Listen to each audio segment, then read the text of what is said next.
Hello and welcome to this special episode of the Sunday Sound Off. Sherilyn Pringle, myself, Jamel Hartman. It is October 25th today, and we just decided to have this conversation, rather important conversation, based on what's been going on in Bermuda. Very unfortunate events over this weekend, and I just want to go to the police report on from yesterday at 1:54 a.m. So early hours of Saturday morning, where police are investigating a firearms incident which left two men with multiple gunshot wounds.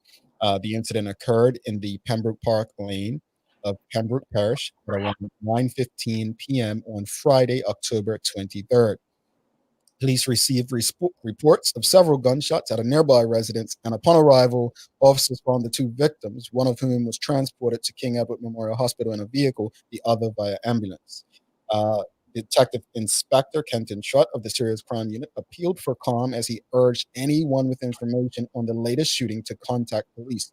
Investigators are particularly interested in speaking with anyone who may have seen a man leave the area on a motorcycle riding east along St. John's Road shortly after the incident. Now, Shari, this happened on Friday night into I don't know. Saturday morning. A shooting, two people injured, and I want to say about 2 to 3 weeks ago, we actually had a murder involving a young lady near, not in the same area, but obviously the same, you know, Spanish Point area, I will say. David Burt is the politician that's in his constituency there, and I know he was out and about yesterday. And according to Scott Levine, Inspector Scott Levine, who's in charge of the Paris constables, they've received a lot of reports of things in that area, activity, and they've been working with residents to change what they feel is not the type of behavior they want in that area. I guess my question to people today is, these shootings, and let's keep in mind, and we'll get to it. There were no murders in Bermuda in 2019, which we're all grateful and thankful for. But it seems like, you know, there's something going on. I mean, a lone gunman, as it's been reported, riding up and shooting two people. Are we desensitized, and are we comfortable with this at this time? Uh, it's really difficult because you hear of people talking about the anxiety and stress from COVID, and Mhm. I think Bermuda is dealing with various levels of stress. I mean, 24 hours we wake up to the report which you just mentioned about the two men being shot and wounded, and then we hear about today about the men being stabbed and killed. And then just a week ago, we had two road fatalities of two black males. And so my thing is that I think the black community is actually, I want to say a little desensitized because we kind of get the idea that it is gang related. And so some of us are removed from it. Mhm. But as a mother and as I think about just getting that news, and I think about all the previous victims of fatalities and of murders who are triggered again and have to relive what they've gone through. So I think we are being extremely stressed, even though a big segment of us are desensitized. Indeed, indeed, and I guess I remember in my neighborhood many years ago when a lot of the shooting started to lead to murders in 2009. I believe it started with Kim Wendy Robinson in May of 2009. There were gunshots, people getting shot at, but that was the first murder in the neighborhood, and it seemed like there was more uproar at the time, right? Seemed like there was more uproar, but over time, it was not big news. Like, I remember a time where after the shooting, where two guys were hit, though not murdered on the spot, it would be a big conversation, and it would be like, this has to stop. Right. We didn't get that. And then that leads me to the police report, the most recent one. And I just, if you don't mind me reading this, it says shortly before 2 a.m. today, Sunday, 25th October, police received a report of a stabbing incident near the junction of Hook and Ladder Lane at Somerset Road, Sands. Officers responding to the call found a 28-year-old male had been stabbed in the chest and was in and out of consciousness. The officers administered first aid until the arrival of emergency services. The injured man was transported to King Edward Memorial Hospital for treatment to his injuries. He, however, succumbed to those injuries and was pronounced dead by an on-call physician a short time later. No further details will be provided until the deceased about the deceased. Sorry, until all next of kin have been informed. A 28-year-old was also being tended to, and was taken to the hospital by a private vehicle. And it says it's believed both men were injured during the same incident. Police are asking anyone with information to contact Detective Inspector Kenton Trott on 717-2345, or you can call the main police number 295-0011. Also, confidential Crime Stoppers number 800-8477. So we had the shooting, and then we actually had a stabbing, which led to murder. And now the reaction to this stabbing is something where I remember leading up to the 2017 election, the minister, then the man who became minister of national security, Wayne Keynes, had mentioned that we need to take a more holistic approach. And I know that Leroy Bean has been on the job, and people like to point fingers and say, well, what is he doing? Has the violence come down? I guess I want to know a bit about personal responsibility, because it's so easy to blame parents and the system and so on. But is there some personal responsibility that I mean, we want to hear from the audience. I definitely want to get your opinion, because you're living in this. You're living in this. This is an important conversation. We're living in this.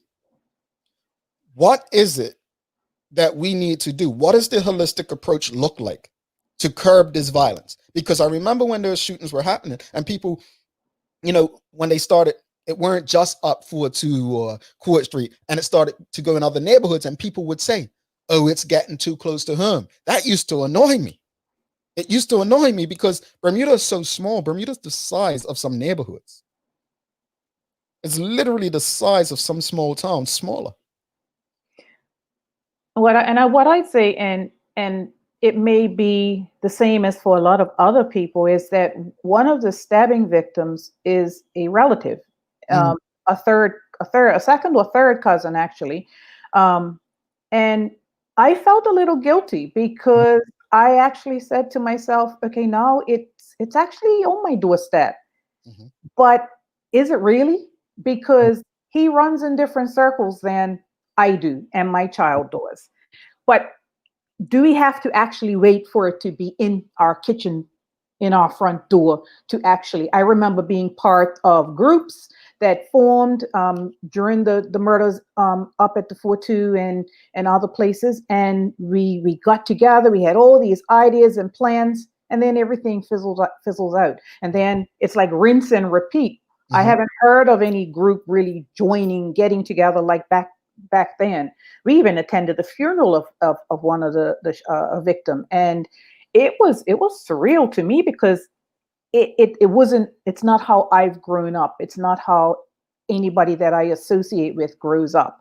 Mhm. And you kind of have to try to make yourself feel Mhm. what they may feel, because you are far removed from it. And so as a black woman and a black mother, I feel that I'm far removed from it. So imagine what the other race, the other populace feels. They don't feel it because it's nowhere near their backyard. Yeah. I mean, again, I want to touch on the groups. I think it was after the murder of Kumi Harford where Hmm. everyone met Dom Victor Scott. There was these big, gatherings. I'm not going to call names, but there were some very influential now politicians there, and they were speaking about what we can do, a block party, and this and that, and offering money for rewards. You're right; it did fizzle away, and one must be left to question whether it was political expedient then, and it's not now. That was the second time around. That one at after Kumi, that was the second time around. That was the second time groups have gotten together, put things down on pieces of, on the whiteboard. We're going to do this. We're going to do that. It fizzled out. Then Kumi came along. His murder happened, and then we got this big extra big group, and then that fizzled too. Yeah, and that's not to say we still do have people who are having marches and gatherings and stuff right now. We that all that's taking place. Hmm. So there are people doing stuff. I'm not going to take away, this is not here to trash anyone who's doing anything. It's more or less, if that's not working, what is the next thing we do? What is the approach that we take? What is that holistic approach that people have been discussing? Because one of the things I definitely want to touch on is I feel like Bermuda has taken a turn for the worst in this respect. Our island needs prayer. This sounds like when a mass shooting happens in the United States of America, and people begin to say, let's pray. Thoughts and prayers. Thoughts and prayers. That's what it's coming across as. And I'm wondering, are we that oblivious to what's really going on? Or is it a sense of laziness? Or is it easy? Right.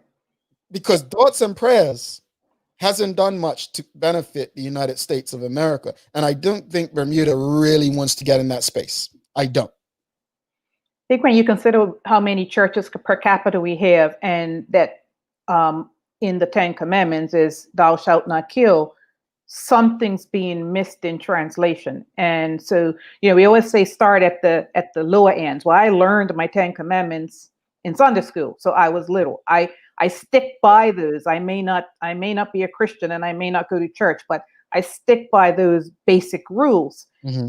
Somewhere along the line, that basic rule is being lost. However, saying that these people who are committing these murders, they're humans, right? Mm-hmm. And they're treating other people like less than when they do this.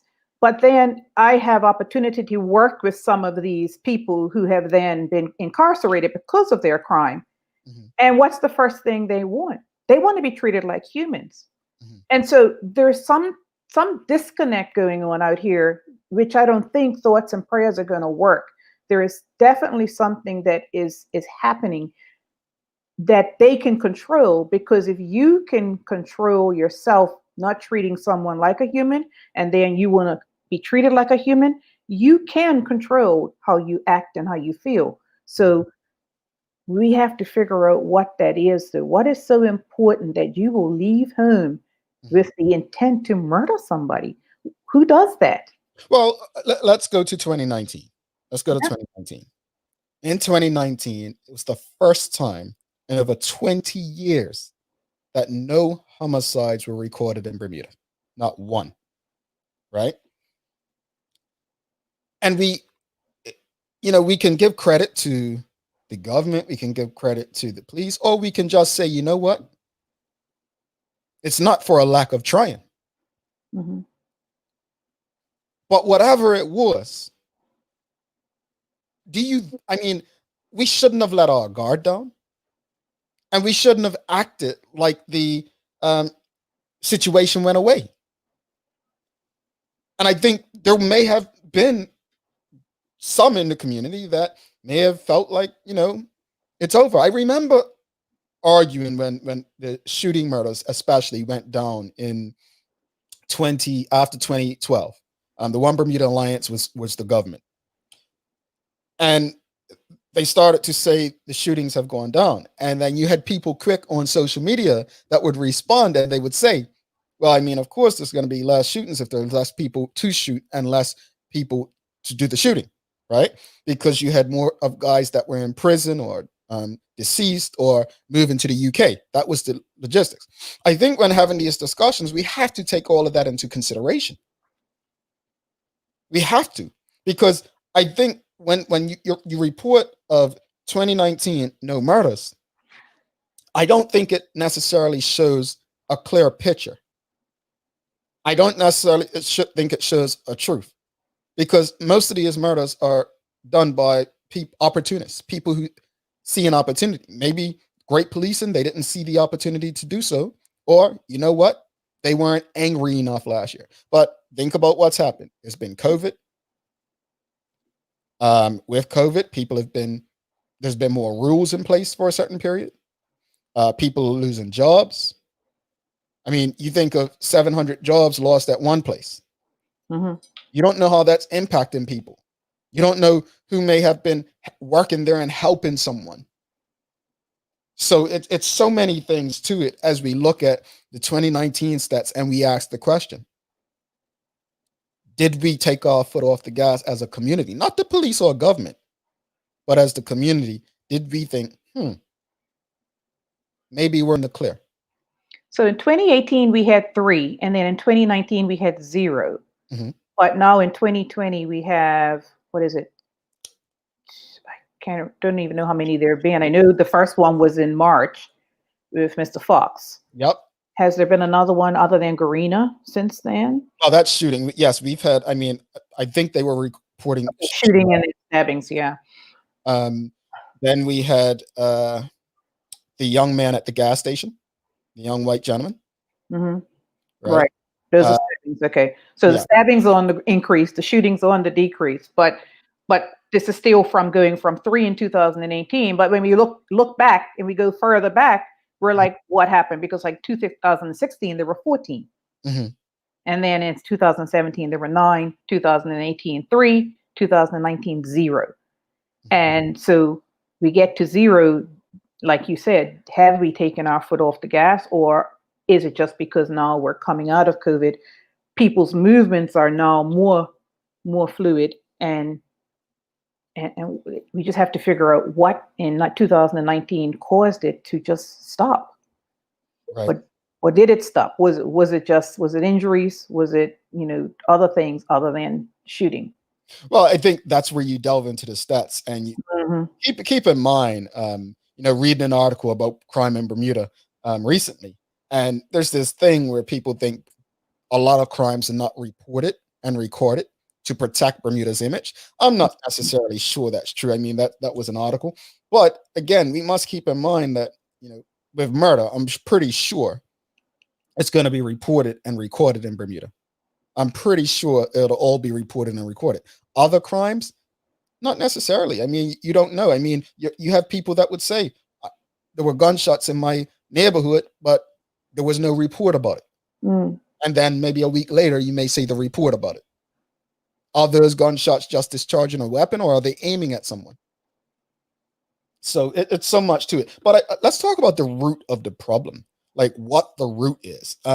Because so many people, when we start discussing the root, a lot of people want to like just throw the blame, like blame this, blame that, right?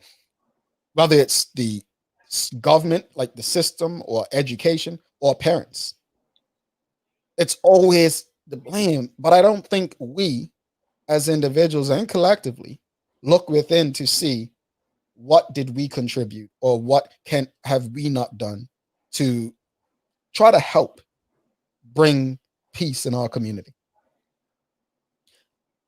I don't know what holistic and a holistic approach means when I hear it made by someone saying we need to take a more holistic approach. Are they taking a more holistic approach in our prisons? Well, I mean, that's a good question right there, and I don't think they're taking a holistic approach in the prisons. and So that would be based on rehabilitation, right? yeah, real rehabilitation. Mhm. If it can't be found in Bermuda, it's found somewhere else.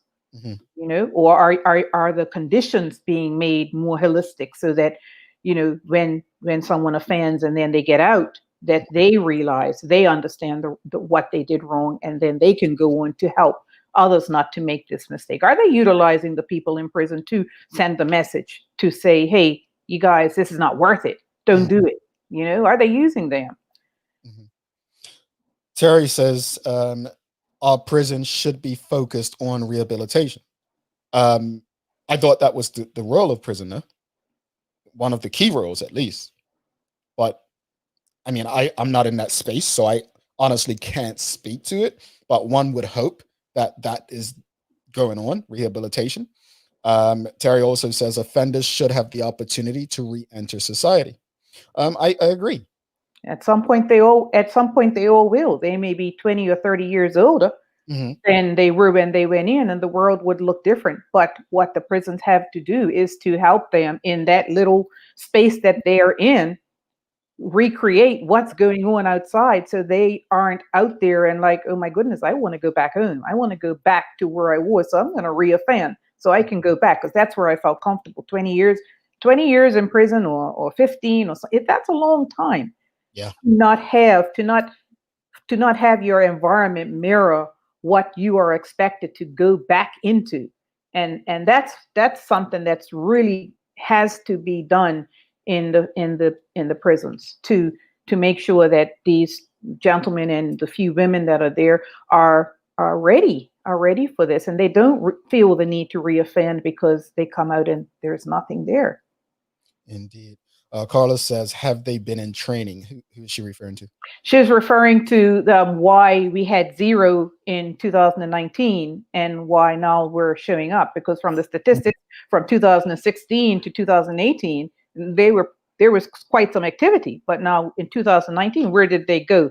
And were they incarcerated? Were all the main people incarcerated? And now they were starting to see this action as a result of people coming out, or are we seeing it as a result of retaliation to something else? And how do we teach people to Mhm.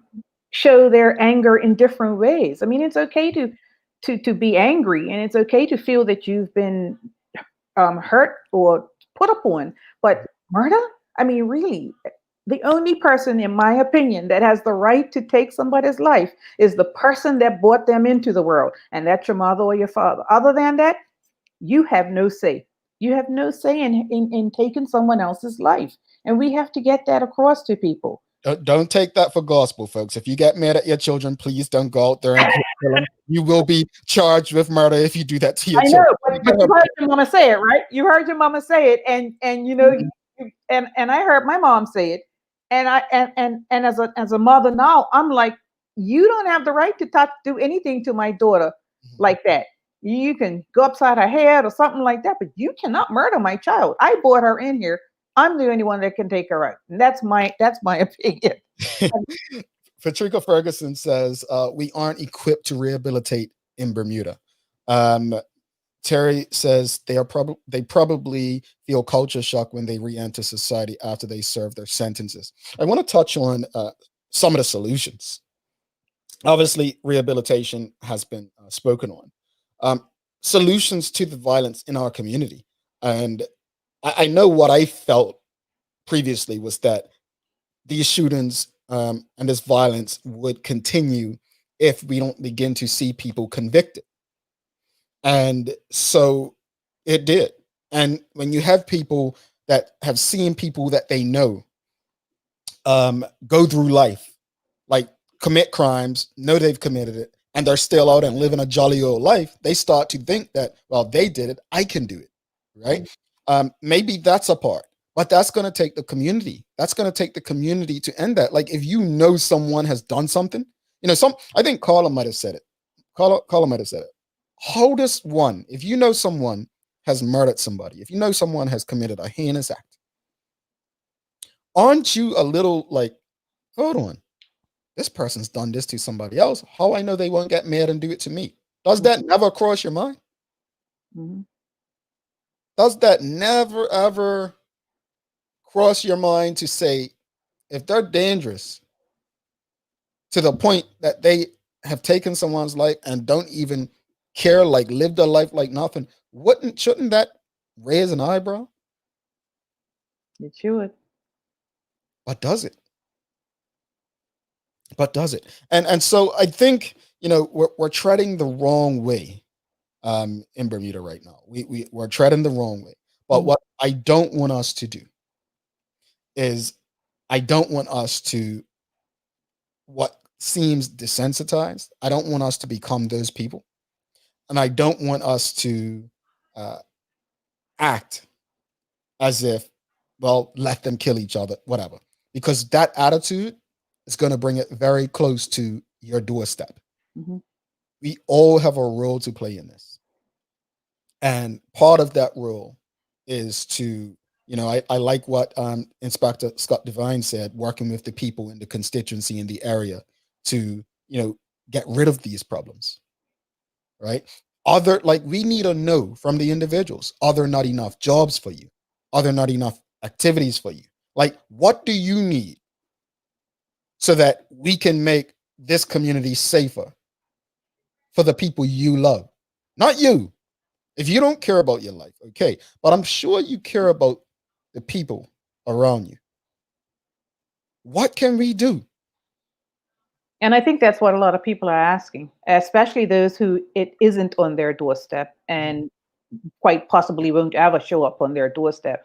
I think people do ask, what can we do? And short of, throwing money at problems, there's got to be another way that people can help. And we're going to decide at what age group are we going to start helping.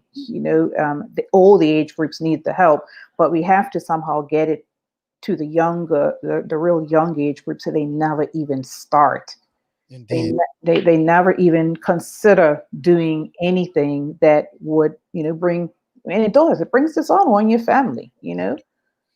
Yeah. Carla says, these youth seem so angry. We need to dig really deep. But I guess the question is the root, going back to the root, like what is the root? Now, I remember when I was working in tourism, and this is very, very important right here. When I was working in tourism, I actually used to have people that used to say, "Oh, Bermuda used to be so safe, and now you have murders and whatnot." And I said, "Well, we always had murders. It just wasn't gun murder the way it is today, and it probably were not as many." And they would say, "Well, what happened?" And then you would have someone older than me in terms of knowledge, and they would say, "Well, it happened when." And this is, I never agreed with this because I come from a single parent home, Mhm. so I don't like the idea of doing that. But some of the examples they would give was, well, back in the 80s when, these big companies came to Bermuda and, people had to go out and get second jobs and no one was raising their children. And like, you heard all of this stuff, right? And I'm just like, well, I mean, I was in a single parent home. My mother always had two jobs. She loves working two jobs. In fact, she still has them. But is that enough of an excuse, or is it like, you know, I guess I was taught in a certain manner. Like, you don't do this, you don't do that. Is it a respect thing? I wasn't a perfect child, but is it is that part of the problem? Is the solution, like when we talk about systemic, I think we still praise the fact that people have two jobs. But is two jobs how anyone should have to work when they have children to raise? I mean, it's celebrated. We celebrate that. But if it's impacting the family unit, is it really the way that we should be living? Do you think the responses, the answers to those questions actually should come from the people who make up this group of people who are shooting? I mean, I think Desmond or someone at one point did started to do something, but you know, what's to why doesn't or why won't government let people actually sit down and talk with these people? In other countries, they talk with people, rapists, to try to let people know what to look at, what women especially to look out for. You know, why can't there be something where you actually talk to the people who have actually gotten caught and may be able to shed some light on exactly why there's a problem? It's okay asking Mr. Suit and tie and Miss, dress and high heel shoes, but if it's not on your doorstep, or if you aren't even living near or entering into a neighborhood where some of this stuff is going on, then maybe you're not the right person that needs to give the answers. We need to go to the horse's mouth. Indeed. Patricia Ferguson says they are victims of gun violence at 5. That's why they're angry. I mean, she has a point in terms of, people may have lost a relative to gun violence, so they believe that this is the revenge since no one's been convicted. Carla says it's a cycle, in my opinion. People won't talk. Murderers roam free. In Jack Street Justice, cycles continue. People need to speak up. People will continue to be renegades. Well, that goes back to what I said earlier. I mean, if we want to stop it, we have to see convictions, because if, as long as people see that no one's been convicted from my cousin's murder back in 2009 or 2010 or 2012, then they're going to feel like, okay, well, if the system won't do anything, I have to do something because this person's life cannot just go in vain. And we're definitely depending on a society where that doesn't speak up. Mhm. Doesn't everybody sees something? Everybody knows something. WhatsApp is like, hot like the hotline, and but nobody knows anything. I mean, and we go even go right back to Chevelle, right? Nobody knows anything. This island is so small, it is virtually impossible for anything to go on without somebody else knowing, but nobody will say anything. And that's why such and such can say, well, nobody's been convicted for my cousin's murder, but I bet you in that circle somebody knows who killed your cousin, but nobody will say anything. And how do we get away from that? And I think that's something that Carla has spoke about for years. Mhm. Like cold, callous people. How do you sleep? How do you sleep knowing that you've murdered somebody? Yeah. Shanta, she says there's more than a generational gap with the young people. There's an emotional disconnect to self worth, self determination, and self reliance. I totally agree, Shanta. I totally agree. But I guess we know that these problems are what they are. We know they exist. And now that we know they exist, what do we do? What are the solutions? Carla says, but you had your village, Jamal, and a good one. And this is true. She's making a good point because I have a problem with people who blame single parent households. But I did have a village. All of my uncles, my daddy, like everyone was still active in some respect. I had wonderful coaches. And that's why I wanted to be a coach and a mentor because of what people did for me. Right. So she's absolutely correct. So that's why and I'm going to go here, a lot of young children, I'm going to say, especially boys, the majority of boys in Bermuda, probably, I'm going to throw out an opinion, 70%, 60 to 70% of young boys in Bermuda do what? They go play football, right? The parents put them in a football club. I mentioned that because right now we should be looking when we're doing that for the best club in terms of how it can help my boy grow into a decent young man. Not about who's got the most successful program that's winning trophies. Not about who's produced the most footballers, professional footballers. Not about who's got the bar I can sit off while they're training and have a drink at. When it comes to choosing even a football club, folks, this is instrumental in the growth of young men in Bermuda. So you need to find out who the coaches are. What's their backgrounds, right? You need to find out the history of the club if you don't know it. If it means going to another club that's not the one that you grew up around or played with, so be it. But even little things like that, because like I said, and Carla stated about me, it was a village. I had good football coaches around me, good mentors around me, family members. I almost had no choice. Hmm. So it's imperative to even if it's not football, if it's cricket, do the research on who's coaching. And when I say that, and this is it's not a criticism, it's reality. You have some people that were coaching in football, cricket clubs, they had no business doing it. You can't have coaches going there drunk and speaking any way they want around children. Those behaviors are picked up.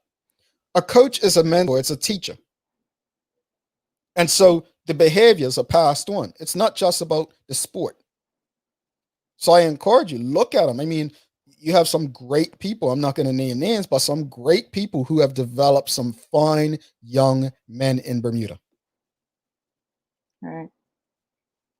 Back It's to what important. Patrika had said about the violence at the early age. I mean that's that group that I believe Gina Spence is working on, because a lot of the shootings, the men do have children, and the children are in school with each other, Mhm. and so that's creating all. So I know her group works very well with a lot of the survivors, and I can't stress again how much this brings up feelings from other victims Mhm. of shootings, the survivors, because every single time there's a murder, or every time there's a road traffic fatality, we have to always remember that there are people who have gone before these people, and they've gone through all the emotions, and something like this brings it all back up again. And so we just have a island that's always consistently having to relive Mhm. things that have gone on because people have made bad decisions. And no one can tell me that killing someone is a good decision.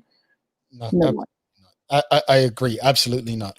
Um, you know, I guess in one breath, we look at the reaction, right? When something happens.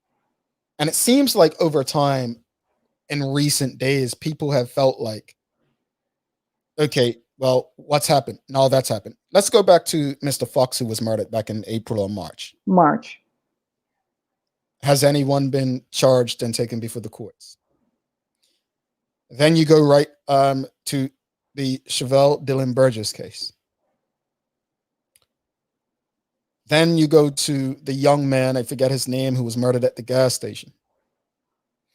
Let's come right up to Garina, Can, and the young folks who were involved in incidents this weekend.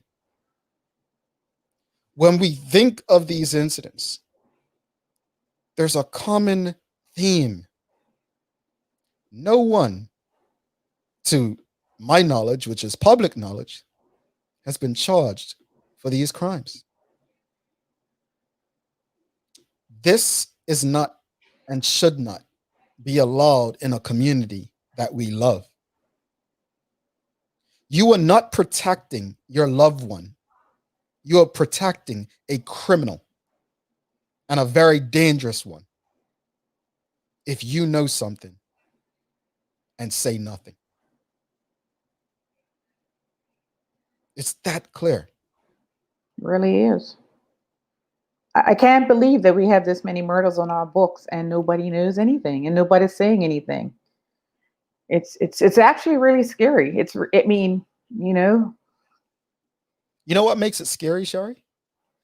Going back to what I said about Bermuda earlier, it's smaller than some small towns. Hmm. So you know that you're passing individuals who have committed heinous acts, probably on a regular basis. You're a cab driver at times, right? Hmm. You don't know who's in that cab. And do Yeah. you rely on people having that day, a moment where they figure, you know what, let me do the right thing and turn myself in? Do we wait on that day? Our community is sick. Our community is sick. And our community needs healing. And that healing has to come. It's like a diet, right? You can do it. You can either start eating right and exercising, or you can go and get an operation. Our community needs to start eating, go the healthy route. We need to go that route. And we need someone to tell us how. We especially need someone to tell us how to do this, especially like I said earlier, those of us who are so far removed, even me who I have not raised sons. I don't have that same I suppose fear as I mean I argue with my sister all the time in a sense. My, my nephew wants to take my bike. I tell him take my bike. My sister's like, no, don't let him take the bike because you don't know what's going to go on. And I'm removed in that sense. So we need someone to actually help us, tell us, and then we need to stick with it and try. If there is anything that I can do, I do it. But I don't know. I don't really know. Even having been involved with two of those groups, I really don't know what to do. And I agree. And that's us being honest, because we can have these conversations and we can try to find solutions. But if us trying to prick the conscience of someone who may know something doesn't work, then what will? Patricia makes a great point. People may be afraid to speak up. Like, do they feel protected enough if they were to speak up, right? Shanta says the idea of a village has been lost. We need to go back to the practice of understanding our village extends beyond our households. Absolutely. Hmm. Absolutely. Um, and that means allowing other people to correct your children. Yeah. Patricia Ferguson says, do we need to train school counselors and other support agencies to deal with this type of tragedy? Well, I'm not sure that they aren't trained, to be honest. But training, it goes back to, and we've had quite a few people say it on the Daily Hour. Goes back to, you may have people who've been working in counseling for 20 years, right? And 20 years ago, when they got their degrees and came out, their experience was very different from the experience we now see in Bermuda. So back then, you weren't worrying about necessarily counseling a group of young children who had lost their parents through gun violence and gang violence. But today's counselor, that's a good point, Patrika, may need a different set of skills versus 20 years ago. So that's why when you speak to so many experts that come on a daily hour daily, and they say what you learned in school back then may not necessarily be applicable today. It's like the car leaving the lot. As soon as it leaves, it loses value, right? Mm-hmm. Well, that would require us to understand that we need consistent training to meet the demands of the changing situation that we have to deal with. So absolutely, Patrika, further training. Absolutely. Carlos says, my sons loved football. I got involved and even on the executive level. They had no male role model, and I felt it was the least I could do, give back to a club who gave to my boys. No male role model, but I believe I bought them their first football net. Let's not start there, Miss Carla. You're damn right I did. She's an dandy to spite me. Don't worry about her. She's ask her who her oldest son used to tell people he played for. Yeah, Well, no, seriously. That's right. Johnny used to tell people at 3 years old he played for Noah Village. I made him believe that. Um, but no, serious note. No, she's absolutely correct though. Like Carla is some from that perspective. Not just sending your children, like you do have some people who sent their children to football and almost left them there. I can honestly say I had the best parents when I coached in Bermuda, like the best. They were always there. Some would stay at practice. It weren't like just drop them off like was a training site. They were involved. And so what Carl is saying is don't just get involved there. Make sure that you're involved in the club and everything that's going on. It's imperative to their growth. It is. Lakey says, the government needs to invest in social work and counseling and give them the real powers to make changes and hard choices. Now, again, I don't know if the government has or hasn't, but I definitely think if they haven't, then yes, this is definitely something that needs to take place. Does Bermuda have the necessary counselors there already, or do they need further training, as Patrica mentioned? So it's a look. It's so much. So many things that we can look at and try to figure out uh, what can be done. But what we all do know, something has to be done and needs to be done as soon as possible. We can't continue down this road. Terry says sometimes people want to change, but those around them think positive change is weak. Very true. I agree with Carlo on the getting involved at the executive level. Get involved at some level of the clubs because that's the only way you're going to learn who's around your children or who's coaching your children. You have to know who they are.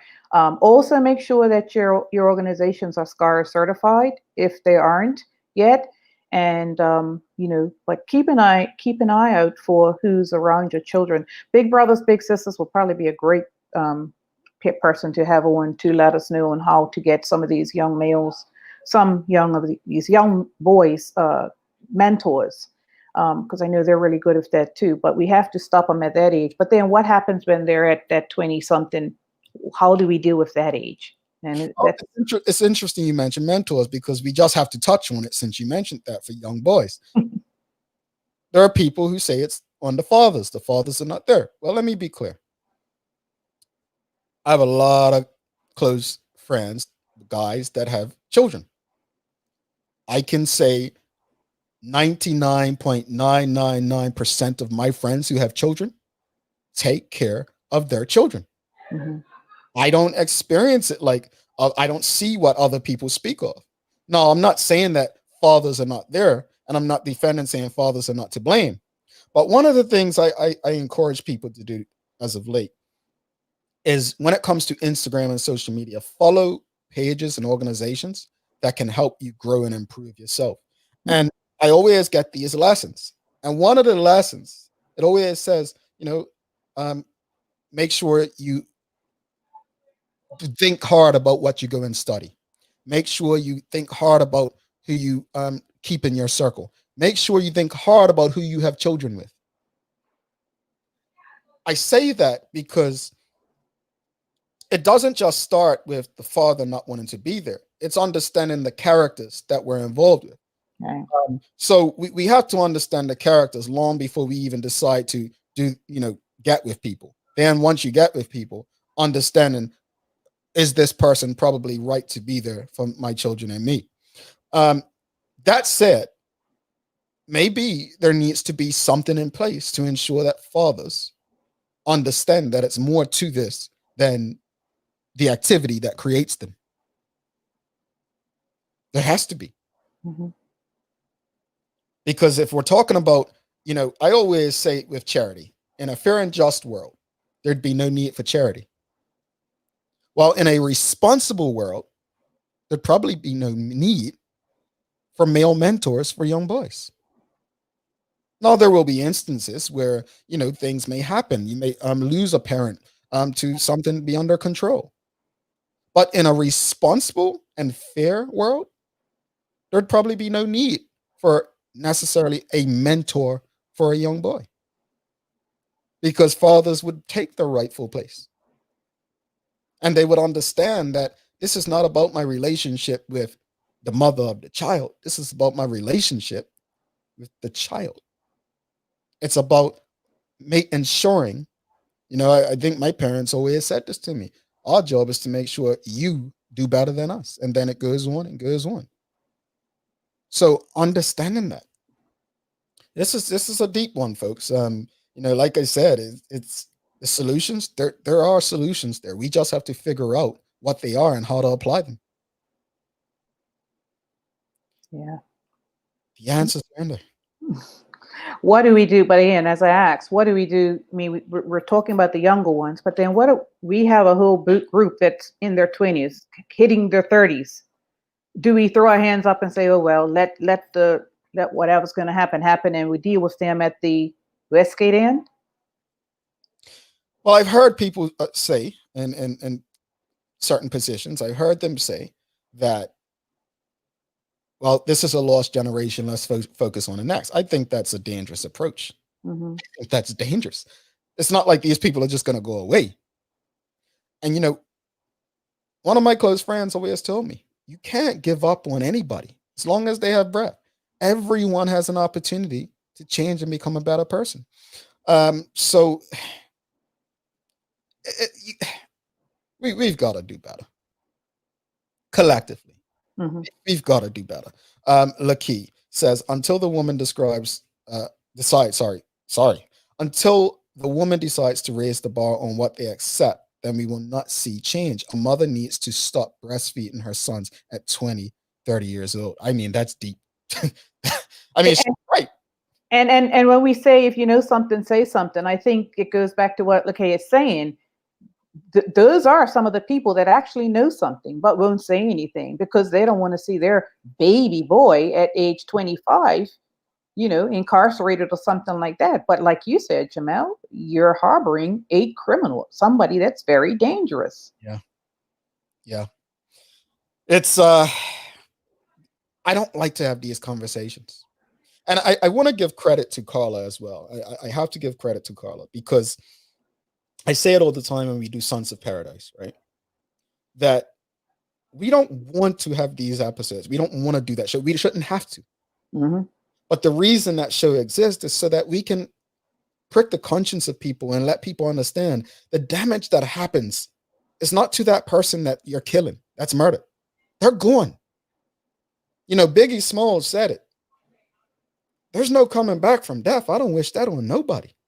Hmm. You can't apologize to that person. When you're rehabilitated, that person's gone. So, you know, there's something that can be done. Carlos says, mentors. There are so many males, primarily black, lacking mentors, and so few black males volunteering this time. Sorry, the time. No judgment, but it's very inequitable situation that has existed for years. All right. So Carla actually touches on valid points. As far as mentors, now I've been a mentor in Big Brothers of Rhode Island when I was living in Rhode Island. I have coached when I lived in New Jersey. I've coached in Bermuda, and I was a youth net mentor at in Bermuda for a young boy at Delwood. The reason I believed in mentorship was because I remember when my mother tried to get me a mentor in Big Brothers, Big Sisters of Bermuda, there were not enough males. This is 25, 30 years ago, folks. There were not enough males back then. That's why I decided that I had to do the same thing. I do not like sharing stuff like this. I actually hate, but I have to say it to use this point. When I would have birthday parties or whatever, I did not have time to mentor in Bermuda to be a big brother, big sister, right? Because I was already doing youth net and I was also coaching and I worked two jobs at the time. So I didn't necessarily have the time. But if I had a birthday party, I would reach out to our good friend at Big Brothers Big Sisters, and I would get a bucket and get donations. Use my party as a way to give back.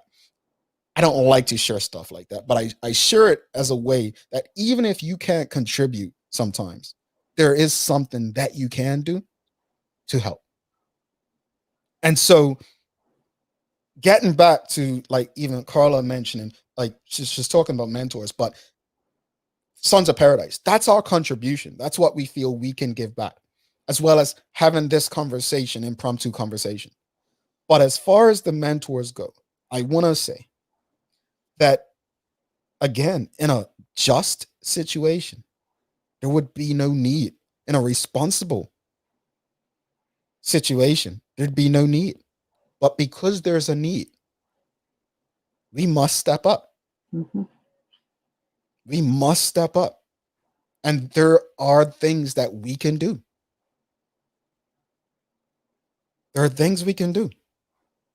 I didn't wake up this morning planning to reach out to my friends and my colleagues and my family on a daily hour saying, hey, you guys want to go live?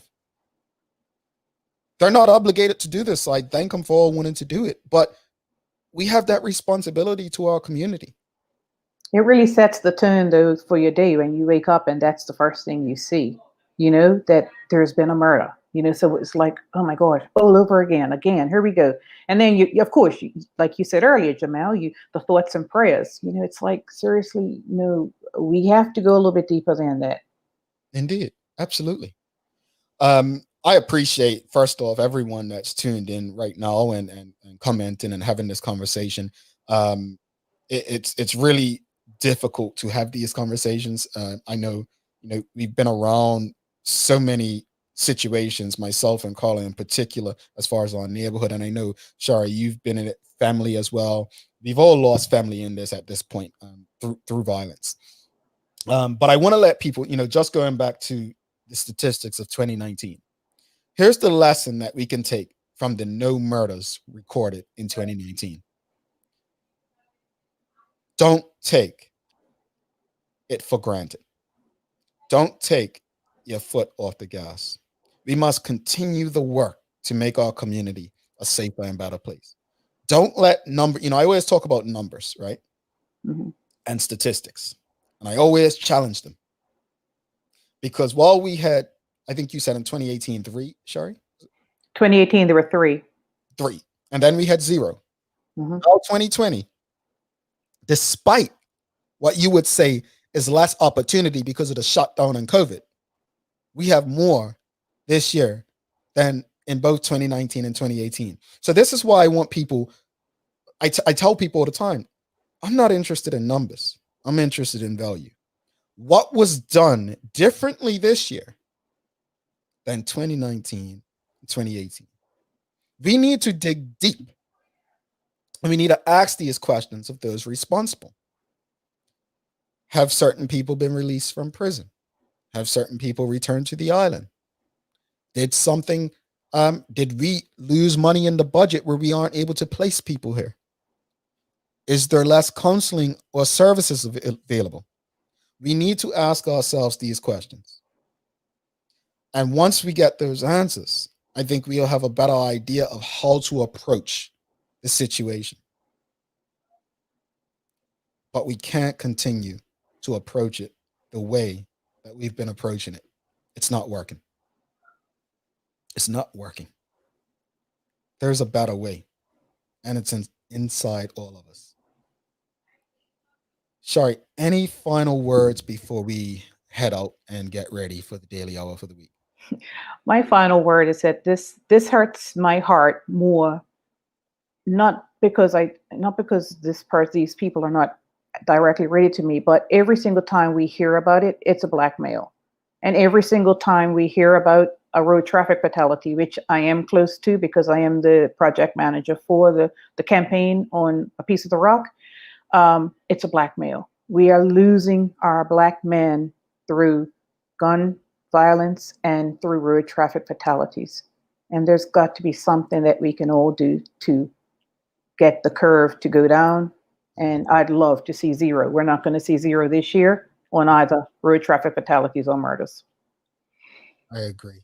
Patrika Ferguson says, has COVID contributed? Well, I addressed that earlier, Patrika. I said that in regards to COVID, we asked that question because if anything, COVID, like the word fatalities, many would say that it has been less because people were not allowed on the roads for certain times, right? And then curfews. So we can contribute. I also mentioned in response to COVID, like you have people that have lost jobs, so they could be more stressed and lead into this behavior. So I did ask that question earlier. Maybe COVID played a role.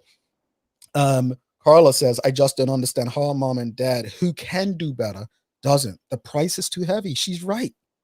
She's right. She is absolutely right. The price is too heavy, not just for them and their child, but also for the community. Terry says, unfortunately, mental health is still not talked about as often as it should. And this is another problem.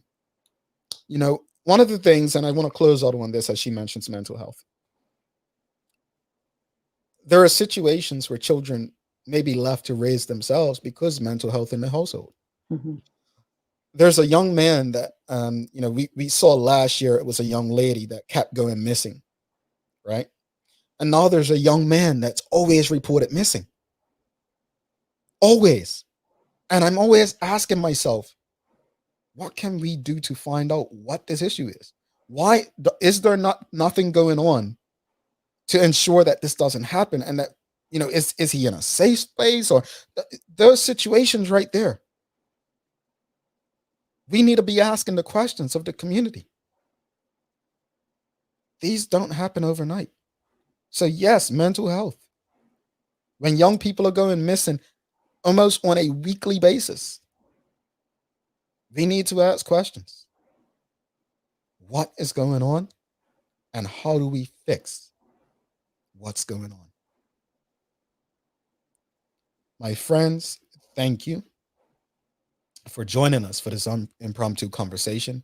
We definitely, didn't expect to be sounding off today about the loss of life and increased violence in our community, but we have taken that responsibility to do this again. As we look back at the statistics, we must not let, and I always used to say with data when it came to the Bermuda Tourism Authority, we cannot let data dictate how we do things.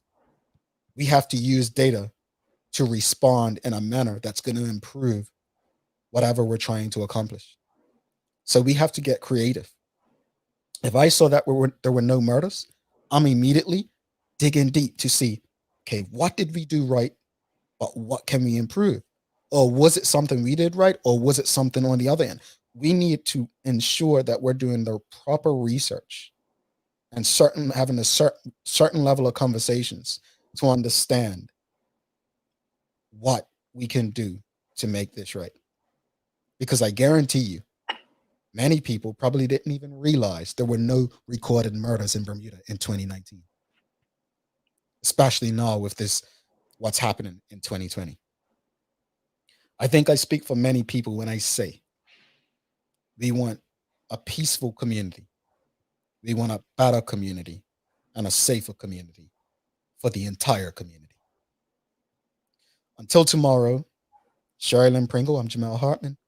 Make sure you tune in to Pure Sports Radio tonight with Larry Marshall Jr. on the 4100radio.com on this YouTube channel with Delray Rollins, one of Bermuda's most I mean, amazing athletes. See you later.